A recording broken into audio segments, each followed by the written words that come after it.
Students, आप सभी का मेरे इस चैनल पे एक बार फिर से स्वागत है।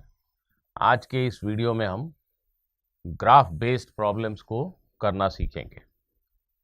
नीट के एग्ज़ाम में या इवन जेई के एग्ज़ाम में ग्राफ की रीडिंग से लेकर ग्राफ के स्लोप और ग्राफ के एरिया पे बेस्ड बहुत सारे क्वेश्चंस पूछे जाते हैं।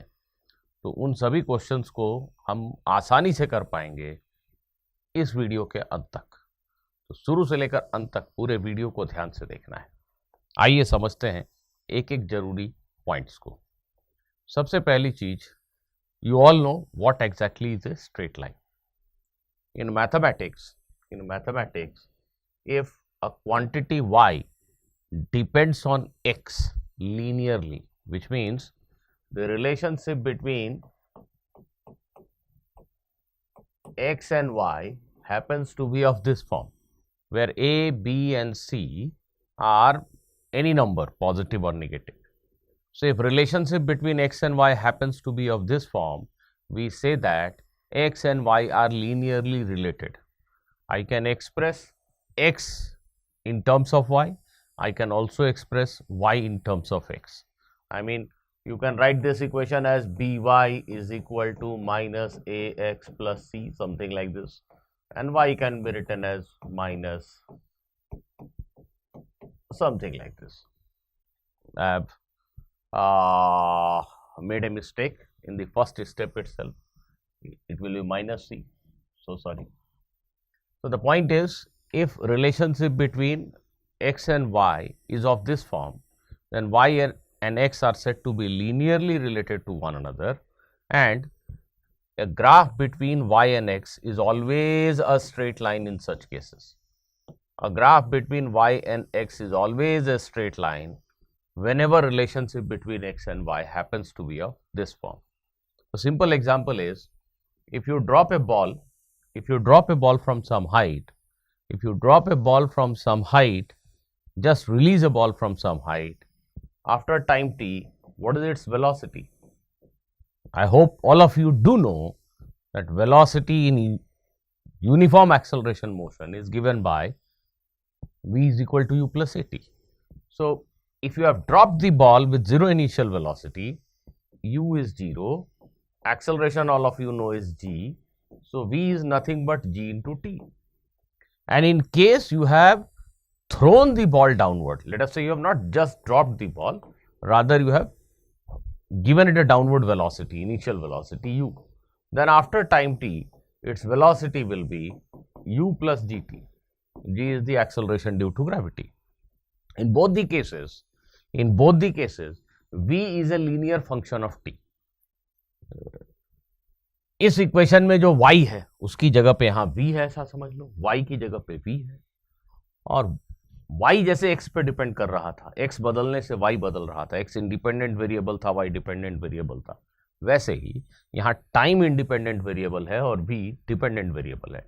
टाइम टिक टिक टिक टिक टिक टिक आगे बढ़ रहा है और वेलोसिटी बदल रही है, तो हम ग्राफ के फॉर्म में वेलोसिटी का टाइम के साथ वेरिएशन प्लॉट कर सकते हैं। कोई भी क्वांटिटी y x के साथ कैसे बदल रही है, इसको बताने के कितने 3 तरीके हो सकते हैं। एक तरीका ये हो सकता है कि भाई हम y और x के बीच में एक टेबल बना दें। हम ऐसा एक टेबल बना दें कि x0 तो y0, x1 तो y10, x2 तो y20, ऐसा एक टेबल बना दें। और दूसरा तरीका हो सकता है कि y और x के बीच में एक ग्राफ खींच दें। और तीसरा और सबसे बेहतर तरीका हो सकता है कि y और x के बीच में एक इक्वेशन लिख दें। ठीक है, तो अभी आपके पास v और t के बीच में एक इक्वेशन है। फिर से देखिए, बहुत सारे बच्चे इस बात को समझ ही नहीं पाते कि जो y x के लिए उन्होंने पढ़ा है ये वही चीज है। ये g तो एक कांस्टेंट नंबर है, जैसे इसकी वैल्यू 10 है, और t x की जगह पे है, तो ये एक लीनियर रिलेशन है y और x के बीच में, यहाँ v और t के बीच में। तो the graph will be A straight line.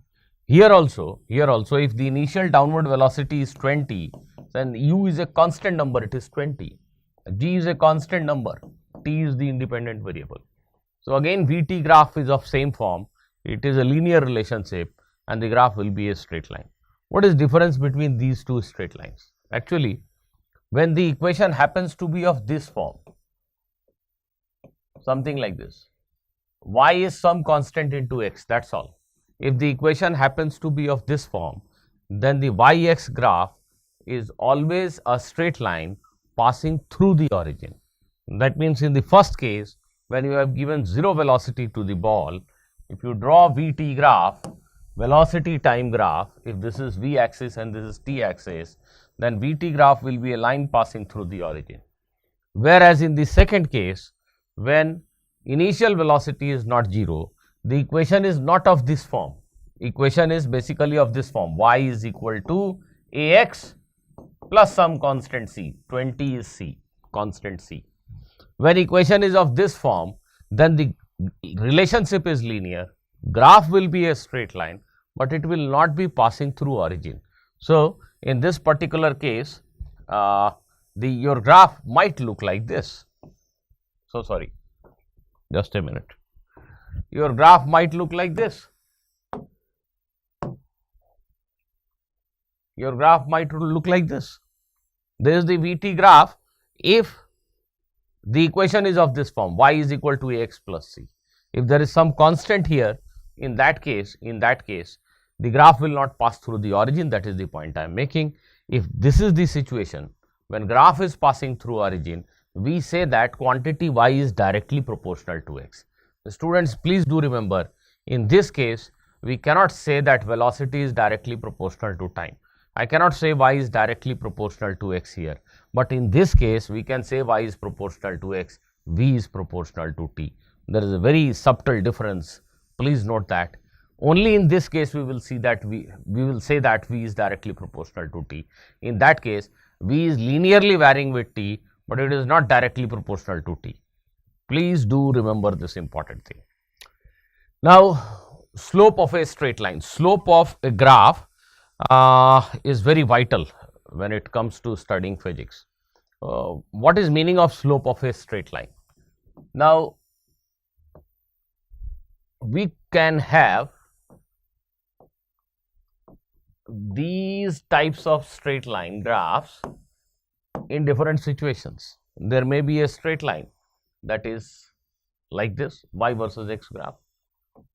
We may have a straight line like this.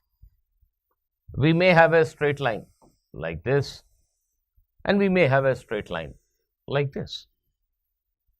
When a straight line is like this, mathematicians say that it has a positive slope. You can relate this to daily life experience. Suppose this is a hill and you are ascending the hill.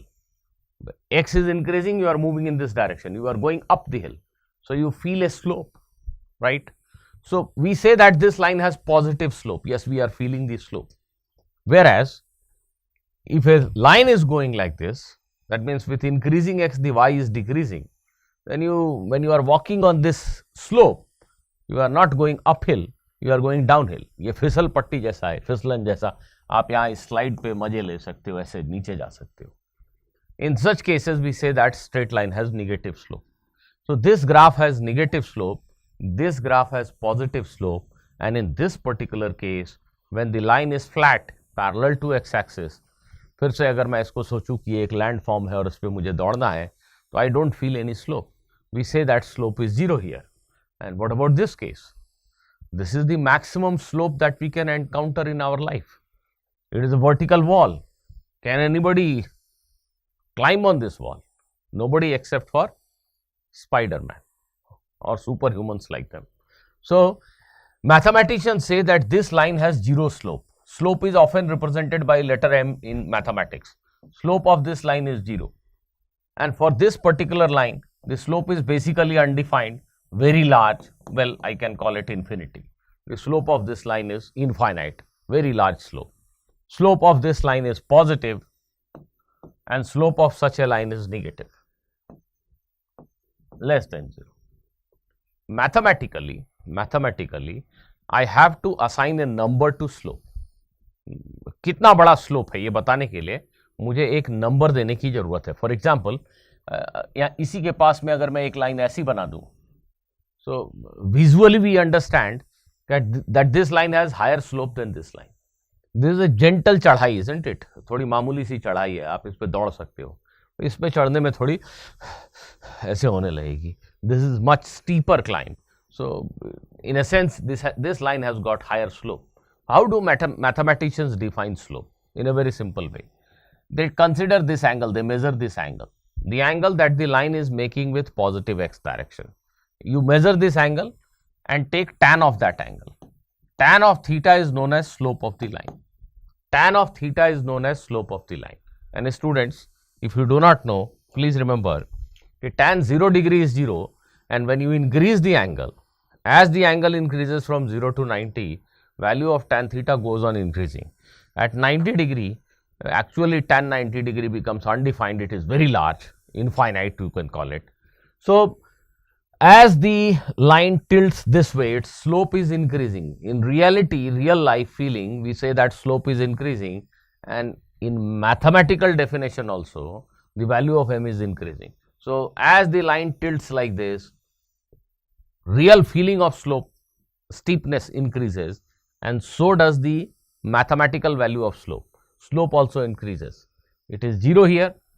If you tilt this line, the slope is increasing, increasing, increasing, and it is infinity. Now, if you make a slide like this, in such cases, slope of a straight line is negative.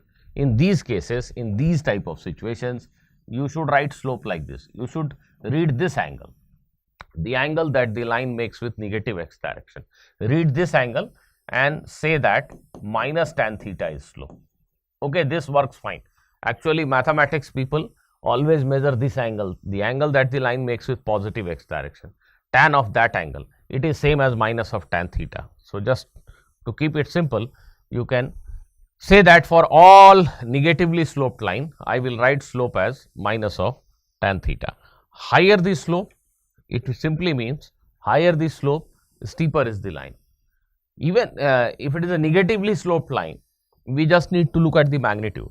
If the magnitude of the slope is very high, which means the slope down, the downward slope, the steepness is really very high. If the magnitude is small, that means it is a flattish kind of surface and the fall is not very steep, right? As I said that in equation of a straight line is of this form. Okay, any equation of this form can also be written in this form. For example, suppose I give you equation, just a minute. Suppose I take this equation.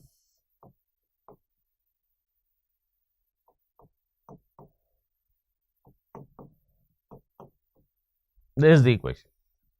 This is a linear relationship between x and y. Okay, this equation can be easily transformed into this form. I can write it as 4y is equal to 2x plus 3, and then I can write it as x by 2 plus 3 by 4, something like this, right? So now this particular equation is in this form. Here y is 1 by 2 times x. This 1 by 2 is m, this constant 1 by 2 is m, and then there is another constant 3 by 4 which is c. This is c, this is m. If you compare this equation to this equation, you get two constant numbers m and c. In such an equation, m stands for slope of the line. This number is directly the slope of the line, and this number c is y-intercept of the line. This number c is y-intercept of the line. What does it mean? If you give me this equation, I will transform it into this form, and immediately in my mind I am seeing the graph of the line. Yes, it is visible to me. You will also be able to visualize this very easily just by understanding that this number is slope of the line. So slope of this line is half. So that means that tan theta is half. Okay, theta is an angle such that tan theta is half, and the y-intercept is 3 by 4. It means the line intersects the y-axis at a distance of 3 by 4 from the origin. This distance is 3 by 4, right? If this distance is 3 by 4, line is passing through this particular dot, then you may draw a line like this, but this is not the correct representation of this line. because this line has a positive slope. 1 by 2 is a positive number, whereas this white colored line has a negative slope. So this is not the correct representation of that line, that is for sure. This is wrong. So that line which is given there, it will appear somewhat like this, isn't it? It will appear somewhat like this. Actually, it will be more flattish. मेरे पास इधर जगह नहीं है. It will be more flattish. I mean to say, it will be like this. It will be somewhat like this. The slope, this tan theta is actually equal to 1 by 2. Tan of theta is equal to 1 by 2. Now here, make no mistake, if line is like this, tan theta is the slope. If line is like this tan theta is the slope. If line is like this tan theta is the slope. You just try to understand visually whether the line has a positive slope or negative slope. If the line has positive slope, then just take the angle that the line makes with the positive x direction. Tan of that angle is known as slope of the line. In this diagram also, if this is a straight line representing this, then this length is 3 by 4 and tan of theta is 1 by 2. That's all. Tan of theta is 1 by 2. That's all. Okay. So if I ask you, students, if I ask you to draw a line represented by y is equal to x, how will you draw the graph? Very simple. This is actually y is equal to 1 into x plus 0. Always put the line in this form. This means that y-intercept is 0. Y-intercept is 0 means line is passing through the origin. Slope of the line is 1. That means line makes an angle of 45 degree with x-axis. Tan 45 is 1. Tan theta is 1. Theta is not 1. Tan theta is 1. That is the slope of the line. So this is a line like this making an angle of 45 degree with x-axis. Very easy. Very easy. Got it? If the equation is y is equal to 2x, then again the line is passing through the origin, because y-intercept is 0, x is 0, y is 0. It is easy to see when x is 0, y is 0. But this time the slope is 2. The angle that the line makes with the x-axis is even larger than 60 degree. You remember that tan 60 degree is root 3 is 1.7. So tan of 60 degree is 1.7. So maybe for tan 65 or 68 degree, tan theta is 2. So we will have a line that makes an angle of 68, 67 degree with the x-axis, or maybe slightly higher, right? So this is a line having a slope of 2. That means this is the line having a slope of 1. Even more steeper is the line which has a slope of 2. In case of linear relationships, that means when y is linearly related to x, what is actual meaning of rate of change? I'll just take an example, physical example, so that you all understand this very well. Suppose this is the xt graph of a particle moving on a straight line. A particle is moving on a straight line, right? X-axis, and x stands for x coordinate of the particle and t represents time. Like maybe at time t is equal to 0, when time t was equal to 0, the particle was at x is equal to 2. Maybe. So when time t is equal to 0, particle is at x is equal to 2. Okay, fine. I found that when t is equal to 1, the particle is at, when time is 1 second, particle is at, let us say, 4 meter, x is equal to 4. So when t is equal to 1, x is equal to 4. So on, I went on recording the position at different times, and I found a graph like this, a straight line graph like this, a straight line graph like this. It is a straight line, right? It is a straight line graph like this. The relationship between x and t can be written very easily. How can I write the relationship between x and t if a graph like this is given to me? I just need to know one more coordinate. For example, it may be given in the question that at t is equal to 2 seconds, let us say this is 6 meter. Can you write the relationship between x and t looking at this graph? The answer is yes. I know that x is equal to m t plus c. Y is equal to mx plus c. In this particular example, On y-axis we have x, on x-axis we have t. So I just need to find these two numbers, m and c. C is directly given, y-intercept is 2. So in place of c, I will write 2. The only thing that remains is m. What is m? What is slope of the line? If you want, you can extend this line. You can just extend this line. And slope is nothing but tan theta. I am drawing a line that is parallel to time axis at this point. You all understand from geometry that this angle will also be equal to theta. To know the slope of the line by hook or crook, I just need to know tan theta. So by looking into this triangle, everybody can write that slope, which is tan theta, will be this length upon this length. What is this length? 6 and 2 ka difference 4. And what is this length? 0 to 2, 2. So this is 4 by 2, 2. So the slope of this line is 2. Therefore, equation here will be, x is equal to 2t plus t. So 2t plus 2. This is how x coordinate of the particle is changing with time. You just write down the equation of line and you know how x coordinate is changing with time. Okay, that is one thing. Next, if somebody asks you at what rate x is changing with time, at what rate x is changing with time, at what rate x is changing with time. So to answer this, we need to take a time interval, and we have to find by how much x has changed during that time interval. If this is time interval, for example, this is a 2-second time interval. In 2-second time interval, let me call it delta t, value of x has changed by 4 meter in this particular example. Let me call it as delta x. Now, if I take another 2-second interval, 2 second का एक और interval लीजिए, time 2 से 4 के बीच का time लीजिए. ये जो 2 सेकंड का इंटरवल है, टाइम 0 से 2 बदला तो 2 सेकंड का इंटरवल, टाइम 2 से 4 बदला तो भी 2 सेकंड का इंटरवल. इस 2 सेकंड के इंटरवल में x की वैल्यू 4 यूनिट बढ़ गई. इस अगले 2 सेकंड के इंटरवल में भी x की वैल्यू 4 यूनिट ही बढ़ेगी. अगर ये ग्राफ स्ट्रेट लाइन है तो जब भी आप टाइम में डेल्टा टी का चेंज करेंगे तो value of x will change by same amount. This will happen only when graph is a straight line. So in linear relationship का मतलब ही है कि when you make some change here, you get a change in the value of this variable. If you make same change again here, you will get same change in value of this variable.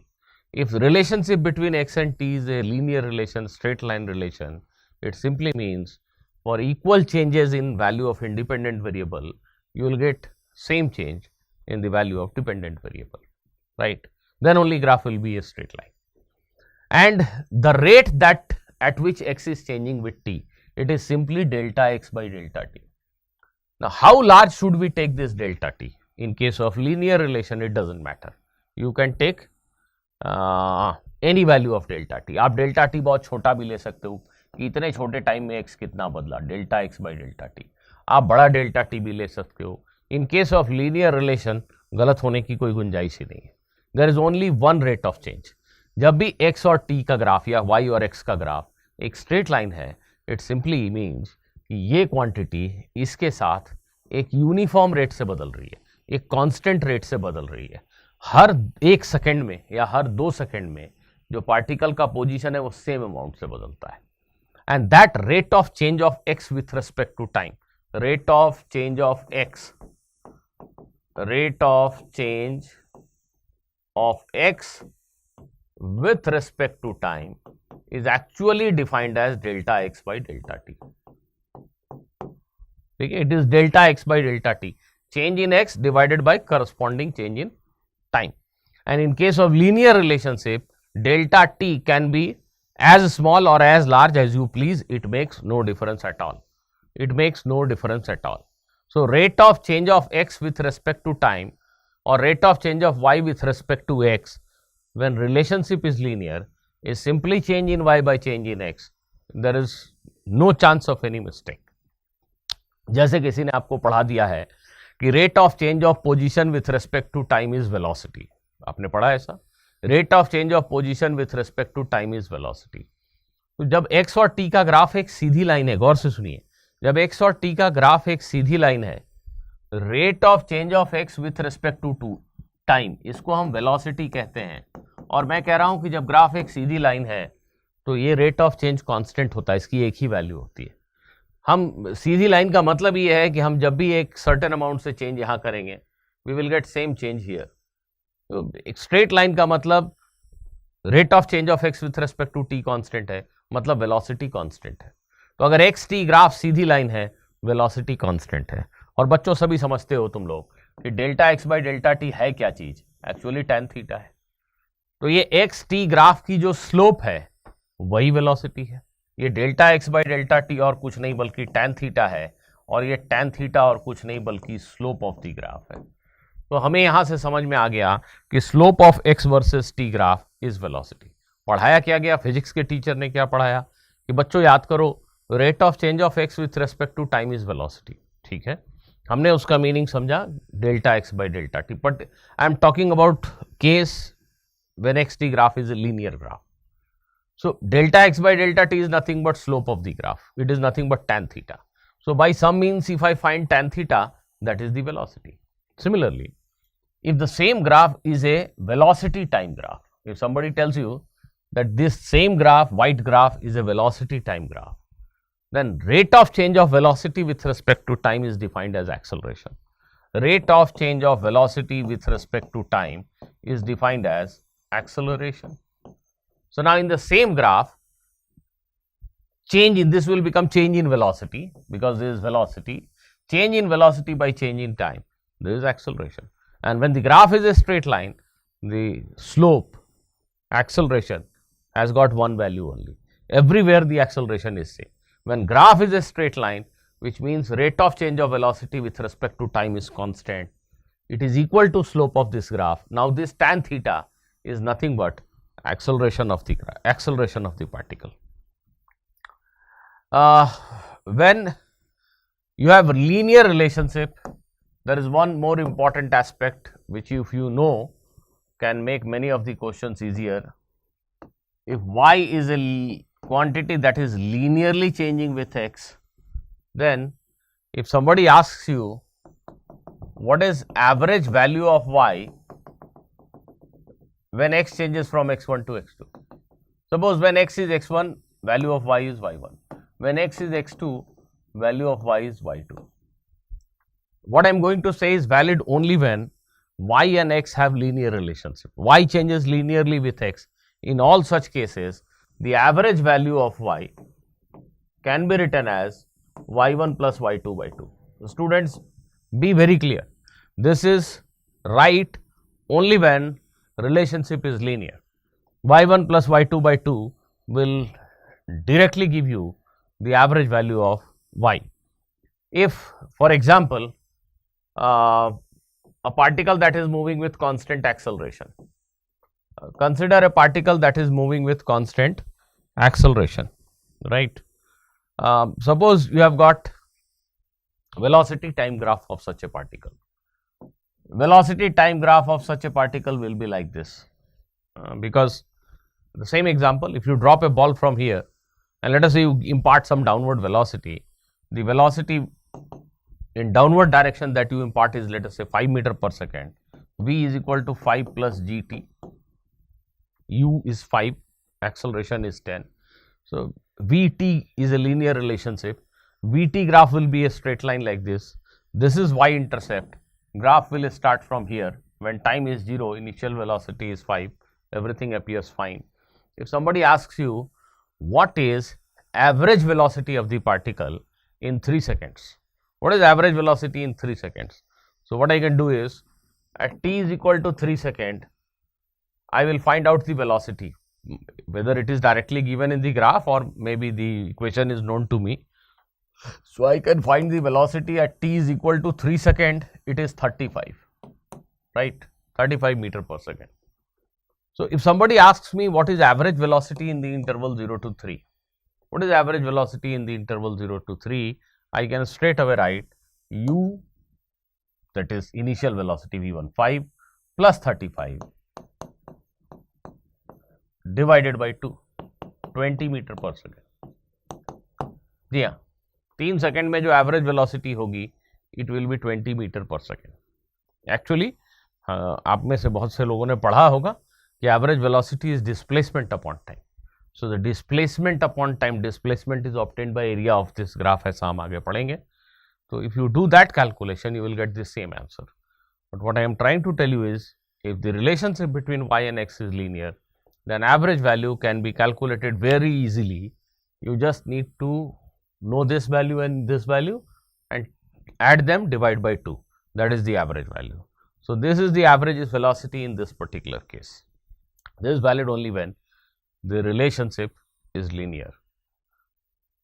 There are n number of examples of linear relationships that you see in physics. As I have been saying repeatedly, this is one example. Then you study in electricity, Ohm's law, that current and voltage are related through an equation of this type. That means current through a resistance is applied potential difference divided by resistance. So if I plot I versus V graph, can all of you please tell me what is value of tan theta? If I plot current versus voltage graph, what is the value of tan theta? What does it mean actually? This is the resistance. Suppose I have a battery and suppose I can change its voltage. I can change its EMF. So when I go on changing the EMF 1 volt, 2 volt, 3 volt, 4 volt, 5 volt, the current here changes, right? So how does current change with applied potential difference? That is what I have plotted here. It is a straight line because V and I have linear relationship. So here is the dependent variable I and this is independent variable. Y axis पे जो भी variable है वो dependent है, X axis पे जो है वो independent है। Voltage बदलने से current बदल रहा है। So what is value of tan theta in this graph? Obviously I is 1 by R into V. ये है Y, ये है कांस्टेंट स्लोप m और ये है x. So slope of this line is 1 upon r. So tan of theta, which is slope, is 1 upon r. That is what you have to answer. Similarly, you all know this relation. Acceleration is force upon mass, 1 by m into f. I can write it like this. So if a body is experiencing some force, the acceleration versus force graph, it will be a straight line. If force is 0, no acceleration. So it will pass through origin. It has to be a graph like this. And slope of this graph, again tan theta is 1 by m. Higher the mass of the body, lower will be the slope. ज़्यादा मास के body को अगर हम use करके experiment करेंगे तो this is the kind of graph you will get, lower slope, m value ज़्यादा, this is mass not slope, this is mass of the body. So higher the mass, lower will be the slope. This bracket is the slope. Similarly, the spring force changes with extension x as k into x. So if somebody asks you, this is a spring and we are stretching it, how does the spring force change with the amount of stretch? The answer is very simple. It's a straight line like this. And here in this case, tan theta is equal to the spring constant.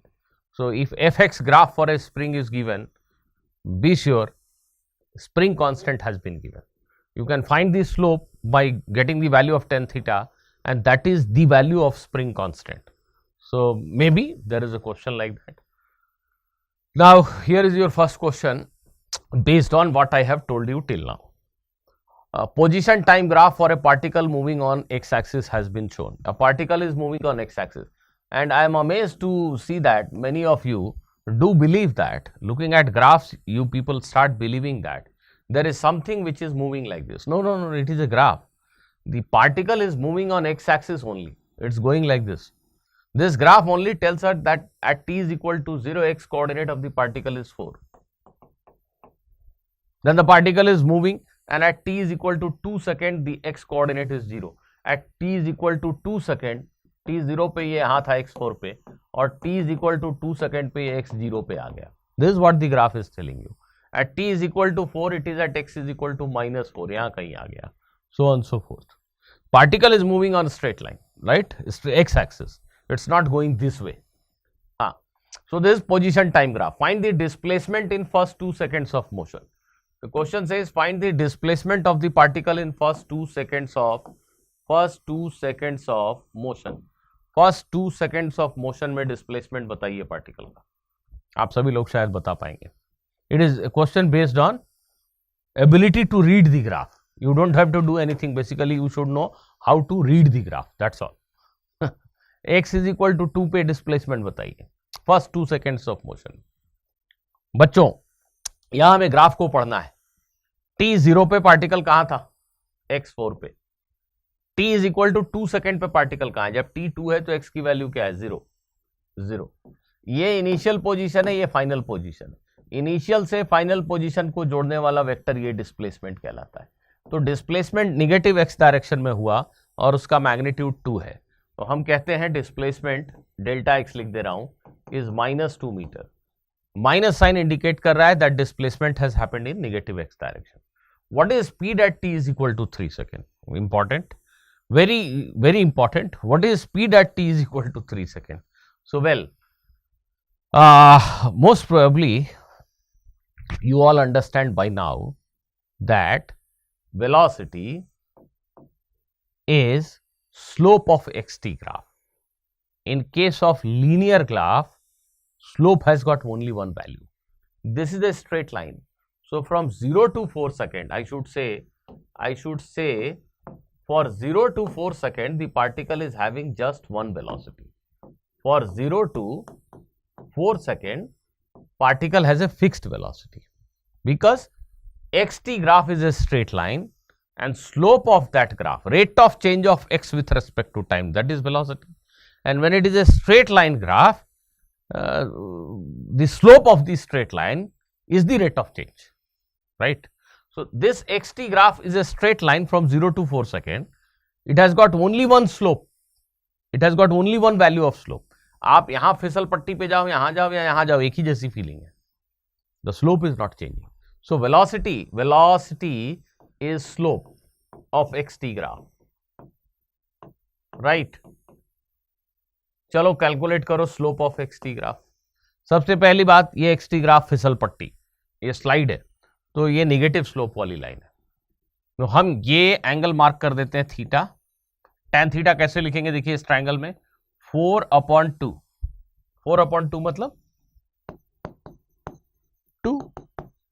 लेकिन ऐसी line का slope negative होता है, तो हम slope जब लिखने जाएंगे तो लिखेंगे -2 metre per second. So velocity of the particle from time 0 to 4 second, 0 से 4 सेकेंड के बीच में जो ग्राफ दिख रहा है xt ग्राफ, ये एक स्ट्रेट लाइन है. एक स्ट्रेट लाइन का एक ही स्लोप होता है. Rate of change of x with respect to time को हम वेलोसिटी कहते हैं, आप जानते हैं. तो इसका slope that is the velocity. इसका स्लोप क्या होगा? tan theta. tan थीटा कितना मिला? ये सब एक ही है, 4/2. 2 निगेटिव स्लोप वाली लाइन है इसलिए -2. तो अगर मुझसे किसी ने पूछा होता व्हाट इज वेलोसिटी, तो मैं बोलता -2. अब अगर कोई पूछता है स्पीड बताओ, तो speed is magnitude of velocity. Speed बताओ मतलब डायरेक्शन नहीं पूछ रहा है. -2 जब वेलोसिटी बोलता हूं तो मैं ये कह रहा हूं कि particle is travelling in negative x direction. जब स्पीड पूछा और मैंने सिंपली कहा 2 मीटर पर सेकेंड, तो ठीक है, उसका मैग्नीट्यूड बता दिया मैंने. तो इवन कोई मुझसे पूछे कि 1.5 सेकेंड पे स्पीड क्या है, मैं बोलूंगा 3. 2 सेकेंड पे स्पीड क्या है बताइए आप? 0 तो नहीं देख रहे हैं आप? नहीं. लाइन का स्लोप वो तो वही है, क्या? 2. 3 सेकेंड पे कितनी है? 3.8 सेकेंड पे कितनी है? हर पॉइंट टाइम पे स्पीड 2 मीटर पर सेकेंड है, 0 से 4 सेकेंड के बीच में.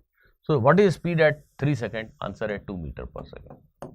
And what is the velocity at t is equal to 5 second? Question कहता है t is equal to 5 second पे वेलोसिटी बताइए, मतलब यहां कहीं वेलोसिटी बताने को कह रहा है. अब देखिए 4 to 6 सेकेंड के बीच में again the graph is a straight line, different straight line. तो 4 से 6 सेकेंड, तो 4 से 6 सेकेंड के इंटरवल में वेलोसिटी की फिर से एक ही वैल्यू है. वो वैल्यू क्या है? इस लाइन का स्लोप. अब ये लाइन एक्चुअली यहां पे बना हुआ नहीं है, मैं बना दे रहा हूं ऐसे, ये इट इज सेम लाइन. ऐसी लाइन का स्लोप पॉजिटिव होता है बेटा. इस लाइन का स्लोप ये tan थीटा है. ये थीटा और ये theta vertically opposite angle same ही है. मुझे तो tan थीटा पता करना है.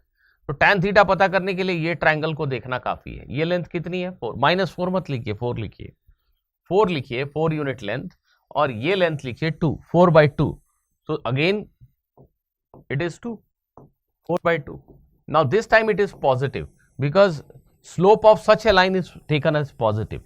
So for 4 to 6 second velocity is positive, which means particle is moving in positive x direction.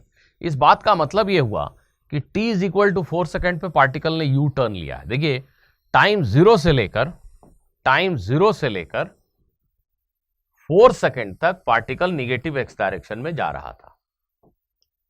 4 second के ठीक बाद उसकी वेलोसिटी पॉजिटिव हो गई। वेलोसिटी पॉजिटिव हो गई मतलब उसने यू टर्न ले लिया, उसका डायरेक्शन ऑफ मोशन चेंज हो गया। तो t is equal to 4 second पे पार्टिकल ने यू टर्न लिया है, इसके बाद वो पॉजिटिव एक्स डायरेक्शन में चलने लगा, उसकी वेलोसिटी पॉजिटिव हो गई। So this answers our this question. What is velocity at t is equal to 5? 2 metre per second. Okay, find the average velocity in 6 second of motion. Find the average velocity in 6 second of motion. Motion के 6 second में, 0 से 6 second में average velocity निकालिए। अब बच्चों ये x T graph है, ये वी टी ग्राफ नहीं है। अगर वी टी ग्राफ होता तो बात अलग होती है, एक्स टी ग्राफ है, ध्यान दीजिएगा। एक्स टी ग्राफ में एवरेज वेलोसिटी कैसे पता करेंगे? तो एवरेज वेलोसिटी मैं मान के चल रहा हूं कि आपको ये डेफिनेशन पता है, it is displacement upon time. तो ये जस्ट ग्राफ की रीडिंग पे बेस्ड क्वेश्चन है, ग्राफ रीड करने आता है कि नहीं। What is displacement? Displacement is simply final value of x coordinate minus initial value of x coordinate divided by the time interval. अगर एक पार्टिकल स्ट्रेट लाइन पे चल रहा है तो उसके फाइनल एक्स कोऑर्डिनेट में से इनिशियल एक्स कोऑर्डिनेट को घटा दीजिए, यही डिस्प्लेसमेंट होता है। अब जरा ध्यान से देखिए, टाइम 0 पे पार्टिकल का एक्स कोऑर्डिनेट क्या है? 4। टाइम 0 पे पार्टिकल का एक्स कोऑर्डिनेट क्या था? 4। और टाइम 6 सेकेंड पे पार्टिकल का एक्स कोऑर्डिनेट क्या है? एक्स की वैल्यू 0 है टाइम 6 पे, तो एक्स फाइनल जो है 0 है, एक्स फाइनल जो है वो 0 है, और एक्स इनिशियल जो है वो 4 है। और कितने सेकेंड की बात हो रही है? 6। तो -2/3 आ रहा है। क्या माइनस में आंसर देना चाहिए? हाँ, निगेटिव आंसर सेज कि जो वेलोसिटी है, एवरेज वेलोसिटी, वो निगेटिव एक्स डायरेक्शन में। फिर पूछता है what is average speed in 6 second of motion. What is average speed in 6? ये बड़ा मुश्किल क्वेश्चन है। एवरेज स्पीड का मतलब होता है distance divided by time, how much distance the particle has travelled. और ध्यान देना, डिस्प्लेसमेंट की तुलना में डिस्टेंस निकालना हमेशा मुश्किल होता है। डिस्प्लेसमेंट जानने के लिए मुझे बीच में क्या हुआ जानने की जरूरत नहीं, इनिशियली पार्टिकल कहाँ था, फाइनली पार्टिकल कहाँ, ये जानने की जरूरत होती है। लेकिन जब डिस्टेंस पूछ दिया जाए ना, तो पार्टिकल का पाथ पता होना जरूरी होता है। अब मुझे इस बात पे ध्यान देना होगा कि पार्टिकल चला कैसे है, फिर से मुझे कहानी समझनी होगी। देखिए टाइम 0 पे particle x is equal to 4 पे था, ठीक है। उसके बाद उसका एक्स कोऑर्डिनेट घटता गया, 0 हो गया, फिर और एक्स कोऑर्डिनेट -4 तक चला गया। पार्टिकल ऐसे चल रहा है, चल रहा है, चल रहा है, चल रहा है, चल रहा है, चल रहा है। t is equal to 4 second पे ये x इज इक्वल टू -4 पे आ गया। गौर कीजिए, ऐसा ही हुआ, x 4 से -4 पे चला गया, और उसके बाद पार्टिकल ने यू टर्न लिया, और अगले 2 सेकेंड में पार्टिकल x 0 पे लौट आया। यहां से चला चला चला, ये x 0 पे लौट आया। t is equal to 6 second पे x इज इक्वल टू 0 पे लौट आया। बच्चों जब डिस्प्लेसमेंट जानना हो तो मुझे इस स्टोरी में कोई इंटरेस्ट नहीं है। Final position x0, initial position x4, ये काफी है डिस्प्लेसमेंट पता करने के लिए। लेकिन जब डिस्टेंस ट्रैवल्ड जानना हो तो पाथ की एग्जैक्ट जानकारी होनी चाहिए। ये मुझे पाथ पता चल गया कि पहले वो x4 से x -4 तक गया, मतलब 8 मीटर चला। उसके बाद x -4 से x0 पे आया, फिर से 4 मीटर चला, तो टोटल डिस्टेंस ट्रैवल्ड तो 12 मीटर हो गया, और टाइम 6 सेकेंड लगा। तो जो एवरेज स्पीड होता है वो 2 मीटर पर सेकेंड होता है। गौर किया जाए, ये एवरेज स्पीड है। कितना डिस्टेंस चला वो? 12 मीटर। 6 सेकेंड में ही पूछा गया ना, हाँ 6 सेकेंड में 12 मीटर डिस्टेंस चला, राइट। और 6 सेकेंड का टाइम इंटरवल है। एवरेज वेलोसिटी के केस में देखिए डिस्प्लेसमेंट -4 था, इसलिए एवरेज वेलोसिटी -2/3 है। वेलोसिटी एक वेक्टर क्वांटिटी है, उसमें प्लस माइनस साइन का सिग्निफिकेंस है। डिस्टेंस स्पीड के केस में स्पीड निगेटिव होता ही नहीं है। आइए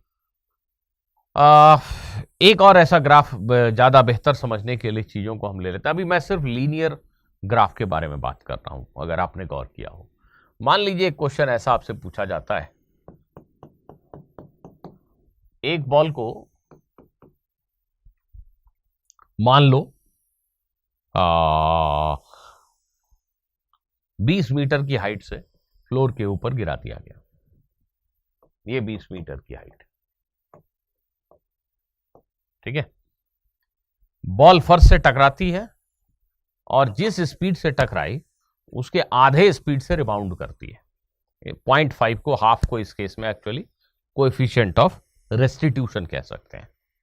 तो सवाल यह है कि एक बॉल ऊपर से गिराया 20 मीटर के हाइट से, वो फ्लोर को हिट करता है और जिस स्पीड से टकराया उसके हाफ स्पीड से रिबाउंड करता है। तो अगर v स्पीड से टकराया तो v/2 से रिबाउंड करता है। तो इस बार ये बॉल कम हाइट तक जाएगा, फिर नीचे आएगा, फिर जिस स्पीड से टकराया उसके हाफ स्पीड से रिबाउंड करता है। तो अब आपसे क्वेश्चन में कहा जाए कि बॉल का वेलोसिटी टाइम ग्राफ प्लॉट करके दिखाओ, तो कैसे ड्रॉ करेंगे आप? बॉल का वेलोसिटी टाइम ग्राफ कैसे ड्रॉ करेंगे? यहां बच्चों ध्यान देना है, वेलोसिटी एक वेक्टर है और उसका डायरेक्शन इंपॉर्टेंट है। ग्राफ में हम डायरेक्शन कैसे बताएं? प्लस माइनस साइन से। कौन सा डायरेक्शन पॉजिटिव लेना आपके ऊपर है। जैसे अभी मान लो हम डाउनवर्ड डायरेक्शन को पॉजिटिव ले लेते हैं। मान लो ये बॉल जब जीरो इनिशियल वेलोसिटी से छोड़ा गया, जब ये नीचे गिर रहा है, तो इसकी वेलोसिटी टाइम के साथ कैसे बदल रही है आप सभी जानते हैं। u + at, एक्सेलरेशन 10, मतलब v = 10t। v और t के बीच का ग्राफ सभी समझते हैं, linear graph passing through origin. ये कैसा है? y = mx, इस फॉर्म का है। तो v और टाइम के बीच का ग्राफ ऐसा होगा। ये बॉल कितनी देर में नीचे पहुंच जाएगा, ये कैलकुलेशन भी आप आसानी से कर पाओगे, मुझे लगता है कि कर लोगे। ये कैलकुलेशन करने के लिए एक्चुअली आपको ये वाला इक्वेशन पता होना चाहिए। अगर आप बहुत एक्यूरेट ग्राफ बनाना चाहते हो तो आई होप कि इक्वेशन तो सभी को आता ही है। तो हम इस इक्वेशन से पूछ सकते हैं कि भाई बॉल को छोड़ा 20 मीटर नीचे आने में कितना समय लगेगा, 20 मीटर नीचे जाने में कितना समय लगेगा। इनिशियल वेलोसिटी 0 थी, एक्सेलरेशन 10 है, टाइम कितना लगेगा बता दो। इस इक्वेशन को सिंप्लीफाई करेंगे तो ये 40/10 टाइम 2 सेकेंड हो गया। देख लीजिए, ये 40/10 t², रूट करेंगे 2 सेकेंड, तो 2 सेकेंड में ये बॉल नीचे आ जाएगा। ठीक है, तो 2 सेकेंड में इस बॉल की वेलोसिटी बढ़ती बढ़ती 20 हो जाएगी। 0 से 2 सेकेंड में वेलोसिटी इस इक्वेशन से दी जा रही है, जब वो नीचे गिर रहा है 2 सेकेंड में 20, जस्ट यहां टकराने के पहले इसकी वेलोसिटी 20 है। और क्वेश्चन कहता है कि टकराते ही इसकी वेलोसिटी 10 हो गई। तो ग्राफ ऐसा जा रहा था मेरा। अब सडनली ध्यान से देखेंगे, कोलिजन हुआ, और अगर हम मान लें कि कोलिजन में कोई टाइम नहीं लगा, दैट मीन्स बॉल जो ही टकराया यूं उछल गया, कोई खास समय उसने नहीं गंवाया। अगर हम ऐसा मान लें तो t = 2 पे उसने ठोकर मारी, उस समय वेलोसिटी डाउनवर्ड 20 थी, +20, और तुरंत रिबाउंड कर गया। अब उसकी वेलोसिटी अपवर्ड 10 हो गई। अपवर्ड को -10 बोलना पड़ेगा हमें अपने ग्राफ में। अपवर्ड डायरेक्शन में वेलोसिटी 10 हो गई, इसको हम -10 बोलेंगे।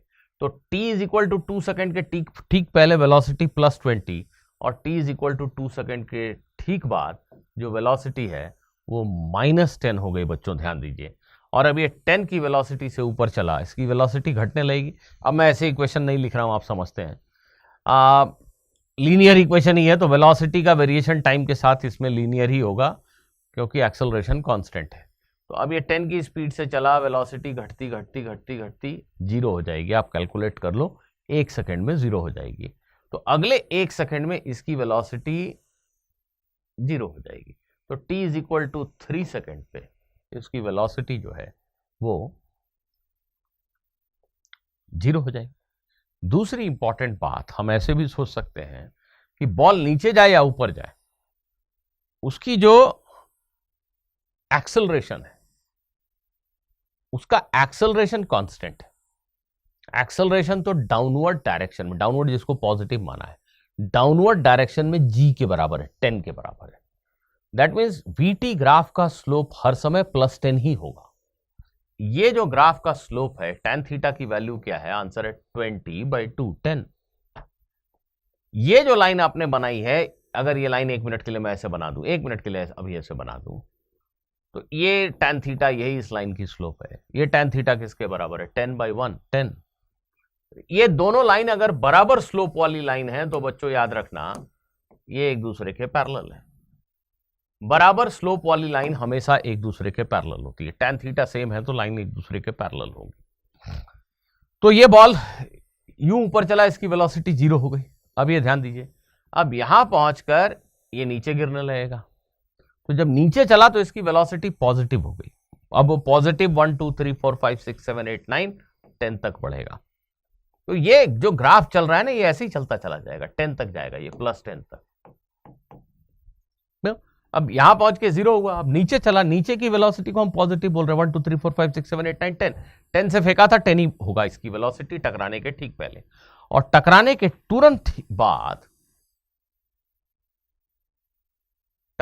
तुरंत बाद इसकी जो वेलोसिटी है वो 5 हो जाएगी।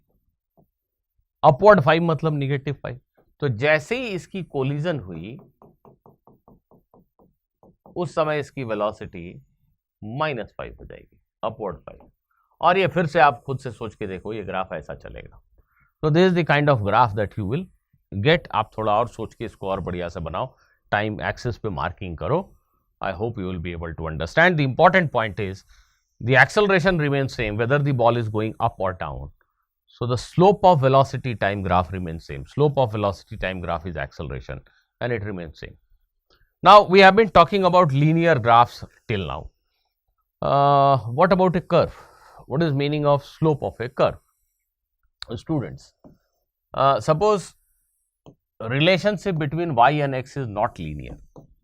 There could be many kind of relationships like y is equal to x square, y is equal to 3x square plus 5x, y is equal to 3x square plus 5x plus 9, y is equal to x cube, y is equal to root x, y is equal to 1 by x, y is equal to 1 by root x, y is equal to log x, y is equal to sin x. Many such relationships could be there. In all these relationships, we cannot say that y is directly proportional to x. We cannot say that y and x are linearly related. So in all such type of equations and various other such equations, the graph is never a straight line. Graph is a straight line only when y and x have linear relationship. In all other cases, the graph is always a curve, always a curve, always a curve. Suppose this is y versus x graph. This is y versus x graph in a particular case. Now, what is meaning of slope of this curve? First thing, let us be practical. If there is a hill like this, what will you say about the slope? The slope is gentle here, कम है slope. जैसे जैसे आगे जा रहे हैं, चढ़ाई तीखी होती जा रही है, मुश्किल होती जा रही है. And here the slope is very high. This is what you will say. How do we define, how do we mathematically define the slope of a curve?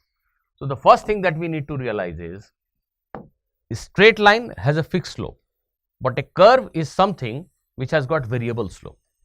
Curve ऐसी चीज है जिसका slope बदल रहा है. It does not have a fixed slope, right?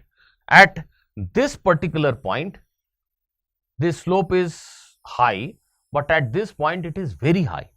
ये visually हमें दिख रहा है. यहां तो धीरे धीरे y बढ़ रहा है, यहां तो एकदम स्टीप हो गया. जो हम फिजिकल लाइफ में स्लोप का मीनिंग समझते हैं उसी को रियलाइज कीजिए. तो slope is changing. For a curve slope is always changing. Now at this particular point, how do we define the slope of a curve? To define the slope, you have to draw a tangent at this point. You need to draw a tangent to this curve at this point. Now this tangent is a straight line. How can you define the slope of this tangent? Tan theta. Tan theta is slope of tangent drawn at P. This is also known as slope of the curve at point P. What is slope of the curve at point P? It is the slope of tangent drawn at point P. Slope of the curve at point P is nothing but slope of the tangent drawn at point P. What is slope of the curve at this point? Now at this point you will have to draw a tangent. It will certainly be a different tangent, and that tangent will have a different slope. If I take this point and I draw a tangent to the curve on this point, then this angle is a different angle and tan phi is a different number, and therefore slope of the curve is different at this point. So when you have a curve, it simply means the slope is variable. When the relationship between y and x is not linear, then the graph has to be a curve. It will never be a straight line. And when it is a curve, the slope is changing. Slope is variable. Remember that. For example, if it is a velocity time graph, the rate at which velocity is changing is not constant. If the velocity time graph is a straight line, then the rate at which velocity is changing, is constant, means acceleration is constant. But in this case, if this is velocity time graph, then acceleration is not constant, because velocity is not changing at a constant rate. We cannot say that it is a constant acceleration motion in this case. Whereas in this case, yes, Vt graph is a straight line, velocity is changing at a constant rate, therefore acceleration is constant. Now students, as I have drawn the diagram in the last case, you all can understand that if you have a y-x graph like this, it is a curve with an increasing slope. The slope is increasing, all of you understand this. Just by visual inspection, you need not draw tangents. Just by looking at the graph, we know that slope is gentle here. Now it is high, it is even higher, it is very high. So slope is increasing, isn't it? Now how will a graph look like?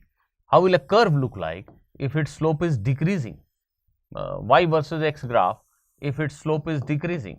Well, this is a graph where you can say that slope is decreasing. Can you see that? Now at this point the steepness is very high. यहाँ पे आपको अगर चढ़ाई करने बोलूँ तो बहुत मुश्किल है. उसके कंपैरिजन में यहाँ आसान है. यहाँ तो काफी आसान है और यहाँ तो एकदम ही फ्लैट हो गया लग रहा है. So this curve is a curve with decreasing slope. Remember, if I draw a graph like this,